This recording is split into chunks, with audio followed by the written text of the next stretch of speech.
मेरा नाम रिया है, उम्र 28 साल। मेरी शादी को 4 साल हो चुके हैं। मेरा पति अक्षय मुंबई में एक बड़ी बैंक में मैनेजर है। वह बहुत मेहनती है, लेकिन काम की वजह से अक्सर घर से दूर रहता है। महीने में कम से कम 10-12 दिन तो बाहर की यात्राओं में व्यस्त रहता है। हम लोग मुंबई के एक अच्छे इलाके में एक आरामदायक फ्लैट में रहते हैं। घर में सिर्फ 3 लोग हैं, मैं, अक्षय और उनका छोटा भाई आरव। आरव की उम्र 23 साल है। वह अभी अभी इंजीनियरिंग पूरा करके घर आया है और अक्षय ने उसे अपनी बैंक की एक ब्रांच में जूनियर पोजीशन पर जॉब दिलवा दी है। आरव बहुत शांत और मिलनसार लड़का है। लंबा, स्लिम और हमेशा साफ सुथरे कपड़ों में रहता है।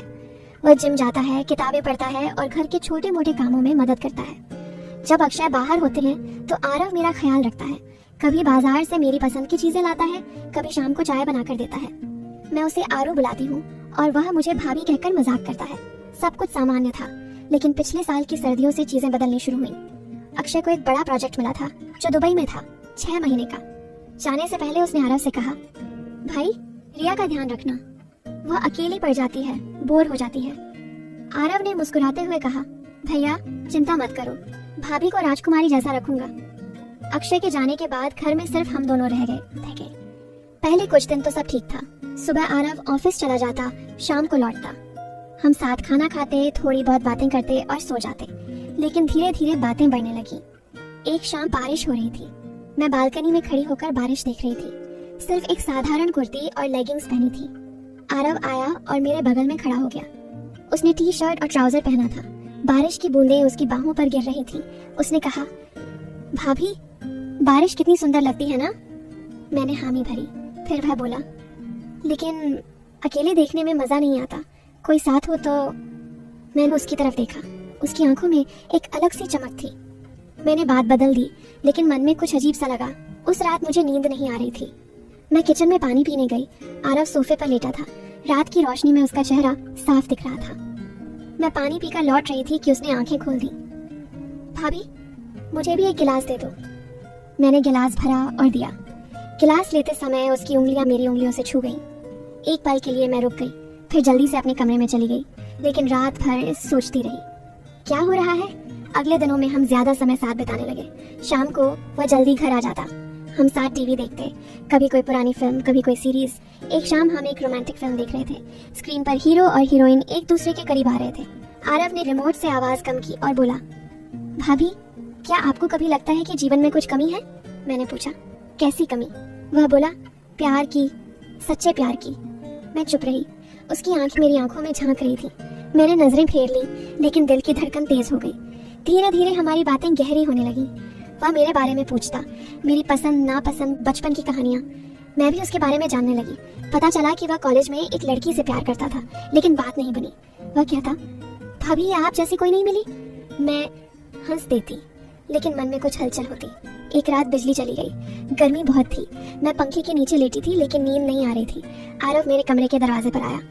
भाभी क्या मैं यहाँ लेट जाऊँ, सोफा बहुत गर्म है। मैं हिचकिचाई, लेकिन हाँ कह दिया। वह मेरे बगल में लेट गया। हम बातें करने लगे, बचपन की, परिवार की। फिर वह बोला, भाभी आप बहुत अच्छी हैं, भैया खुशकिस्मत हैं। मैंने कहा, तुम भी अच्छे हो आरू। उसने मेरा हाथ पकड़ लिया। उसकी हथेली गर्म थी। मैंने हाथ नहीं छुड़ाया। हम ऐसे ही लेटे रहे। सुबह जब आंख खुली तो वह मेरे करीब था। मैं उठी और चाय बनाने चली गई, लेकिन मन में एक नई भावना जाग रही थी। समय बीतता गया। अक्षय के जाने को 2 महीने हो चुके थे। हम अब रोज साथ डिनर करते। वह मेरे लिए फूल लाता, मैं उसके लिए उसकी पसंद का खाना बनाती। एक शाम हम पार्क में टहलने गए। वहाँ बेंच पर बैठे, सूरज डूब रहा था। आरव ने कहा, भाभी क्या आप खुश हैं। मैंने कहा, हाँ, लेकिन कभी कभी अकेलापन लगता है। वह बोला, मैं हूं ना। उसने मेरा हाथ थाम लिया। हमारी उंगलियां आपस में जुड़ गईं। घर लौटकर हमने डिनर किया, फिर फिल्म देखने लगे। फिल्म में एक दृश्य आया जहां 2 लोग एक दूसरे को गले लगा रहे थे। आरव ने मेरी तरफ देखा, मैंने भी देखा। उसकी आंखों में प्यार था। वह धीरे से करीब आया। उसने मेरे गाल पर हाथ रखा। मैंने आंखें बंद कर ली। फिर वो मेहंदे होंठ मिले। वह पहला चुंबन था, नरम, गहरा, भावनाओं से भरा। जब हम अलग हुए तो दोनों की सांसें तेज थीं। मैंने उसे गले लगा लिया। उस रात हमने अपनी भावनाओं खुलकर व्यक्त किया। वह प्यार जिसे हम छुपा रहे थे वह बह निकला। सुबह उठकर मुझे अफसोस हुआ। मैंने आरव से कहा, आरू हमने गलती की, यह गलत है। वह बोला, भाभी मैं आपसे बहुत प्यार करता हूँ, बचपन से। जब भैया ने आपसे शादी की तो मैं चुप रहा, लेकिन अब मैं आपको खो नहीं सकता। मैं रो पड़ी, लेकिन उसकी पीढ़ी प्यार में डूब गई। उस दिन से हमारा रिश्ता बदल गया। दिन में हम सामान्य रहते, देवर और भाभी। वह मुझे भाभी कहता, मैं उसे डांटती। लेकिन रातें हमारी होती। वह मुझे गले लगाता, मेरे बालों में उंगलियां फिराता। मैं उसके लिए स्पेशल डिश बनाती। कभी वह ऑफिस से जल्दी आता और मुझे पीछे से गले लगा लेता। मैं मुस्कुरा देती। घर में खुशी का माहौल था। हम साथ घूमने जाते, फिल्में देखते, बातें करते। 3 महीने ऐसे ही बीते। हर पल सुंदर लगता। लेकिन फिर अक्षय का फोन आया। रिया, प्रोजेक्ट खत्म, अगले हफ्ते आ रहा हूँ। मेरा दिल धड़क उठा। मैंने आरव को बताया। वह चुप हो गया। रात को वह मेरे पास आया। भाभी, अब हमें रुकना होगा, भैया आ रहे हैं। मैं रो पड़ी। आरू, मैं तुम्हारे बिना कैसे रहूंगी? वह बोला, मैं भी नहीं रह सकता, लेकिन हमें परिवार के लिए ऐसा करना होगा।